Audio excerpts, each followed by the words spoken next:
தமிழ்நாடு ஆசிரியர் தேர்வு வாரியம் மூலம் மாநில தகுதி தேர்வு வருகின்ற மார்ச் 6, 7, 8 மற்றும் 9 ஆகிய தேதிகளில் நடைபெறும் என்று அறிவிக்கப்பட்டுள்ளது.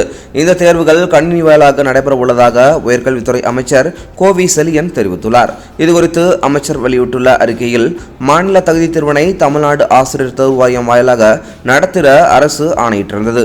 அதன் தொடர்ச்சியாக மாநில தகுதி தேர்வினை வருகின்ற மார்ச் மாதம் 6, 7, 8 மற்றும் 9 ஆகிய தேதிகளில் கணினி வாயிலாக நடத்த தமிழ்நாடு அரசு தேர்வு வாரியத்திற்கு அனுமதி அளிக்கப்பட்டுள்ளது. தேர்வுக்கான நுழைவுச்சீட்டு ஆசிரியர் தேர்வு வாரியத்தின் www.trb.tn.government.in என்ற இணையதள முகவரியில் தேர்வு தேதிக்கு 7 நாட்களுக்கு முன்னர் பதிவிறக்கம் செய்து கொள்ளலாம் என்று கூறப்பட்டுள்ளது.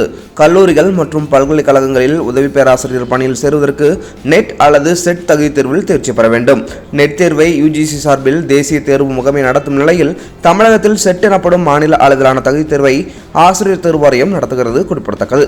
இது போன்ற மேலும் முக்கியமான செய்திகளை தெரிஞ்சுக்கணும் அப்படின்னா நம்ம சேனலை சப்ஸ்கிரைப் பண்ணிட்டு தொடர்ந்து நம்ம சேனலோட இணைந்திருங்க. மீண்டும் அடுத்த வீடியோல சந்திக்கலாம். நன்றி.